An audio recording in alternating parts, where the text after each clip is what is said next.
Hi, I'm Dylan Beatrice from Tribecast, and I'm interviewing Talaysha Simonds, Internal Vice President. And I have a few questions for you. Okay. Number one, what initiatives do you plan to implement during your term to enhance the overall student experience? So one of the terms I plan on implementing this year is HOSA, which is it's like a health program for students who are interested in going into the medical field. I want to expand that at AHS. It's really interesting. How do you intend to encourage students' involvement and engagement in various activities and events?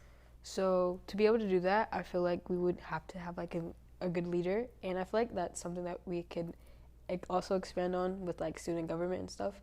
So yeah, having more leaders like that in other various parts of the school would be great. Can you share any examples of successful collaborations or projects you have led in the past? So one of the initiatives I'm in right now is called Youth for Change, and what we do basically in that is get involved in the community by working at events and making sure that people are knowing their facts about drugs and how they can like not use those in their life.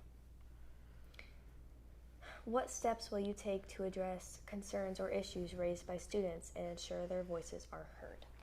So honestly, just being a safe outlet for other people, making sure that they feel comfortable enough to come to me and have those concerns. Yeah, that's very important. I heard you went to San Francisco. What went down there?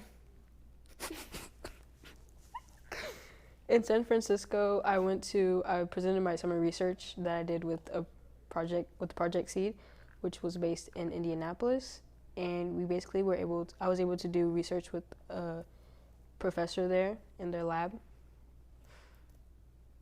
and I presented my research I did with them over the summer. That's really cool.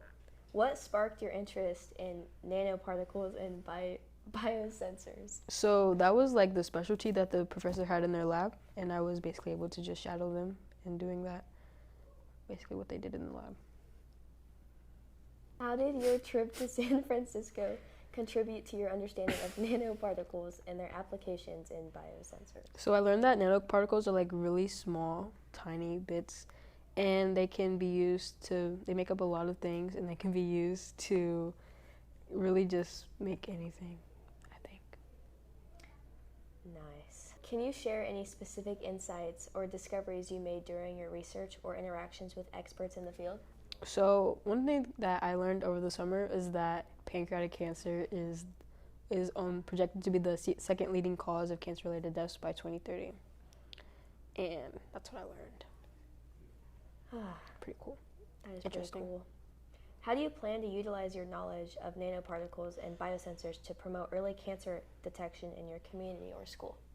So one of the things that I wanted to do was go into schools and talk about it, and I did that at the convention, but at the conference. I think that's a very important topic. Yeah, I wouldn't mind sharing that at school either. Well, I appreciate you coming down here and letting me interview you. Thanks for having me.